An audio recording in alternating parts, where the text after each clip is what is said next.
Game number 2 on our quest to conquer the Nintendo 64's library is Castlevania Legacy of Darkness. Released in 1999 and developed by Konami, Legacy of Darkness is a prequel and expansion to Castlevania 64, which released earlier in the year.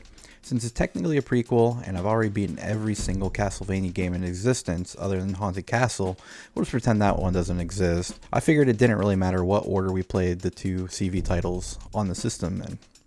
Our goal for the challenge was to beat the game with one character, but I do plan on doing a revisit at some point to 100% the game. I'm sure your first thought is, but DREX, this is a bad game, why on earth would you want to 100% the game?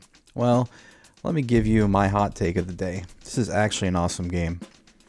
Castlevania 64 and Legacy of Darkness both suffer from some common N64 issues that are shared across much of the library. Janky controls, shitty camera, and platforming that makes you want to pull your hair out. But I promise you, if you approach this game with an open mind and embrace the jank rather than letting it make you mad, under the surface lies a great game. The game starts with Cornell leaving a time rift or some shit and returning home into his human form. There's a bunch of lore apparently that sets up this story, but I have too many N64 games to beat to worry about all that. He finds his village in flames, being attacked by skeletons, and that his sister Ada has been abducted. He follows her scent and somehow winds up on a ship that's heading to Dracula's castle or something. Ship crashes and we have to defeat a sea monster.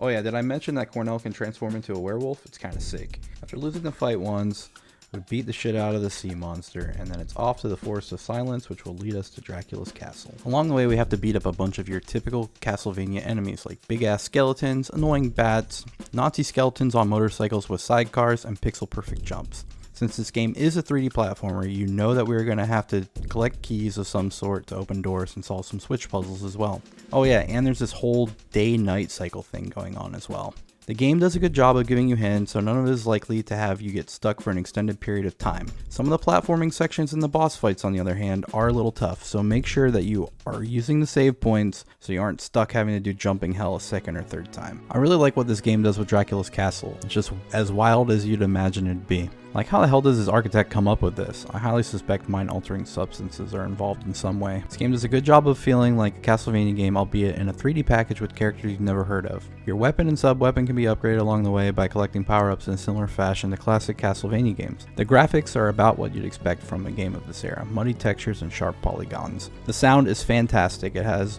exactly what you'd expect from any Castlevania or even Konami title and a kick-ass atmospheric soundtrack. The controls and level design are probably where this game suffers the most. Janky and stiff is the best way I can describe how your character moves, which combined with some super questionable platforming sections can lead to some serious frustration. I gave Castlevania Legacy of Darkness a 7 out of 10, and it's possible that I revise that higher later on because I've heard one of the characters you unlock has a very silly and fun playthrough, since I do plan on revisiting this game to 100% it. This game has a lot of charm, and if you can just ignore the fact that you aren't playing as Belmont and push through the frustrating platforming sections, it's an incredibly fun game and is 100% worth a playthrough. Hope you enjoyed my quick recap of playing through this game for my N64 challenge. And if you didn't know, I'm working on playing through the entire N64 library. I do stream this Monday through Wednesday over on my Twitch channel and also here on my YouTube channel. You can also catch it over on TikTok as well.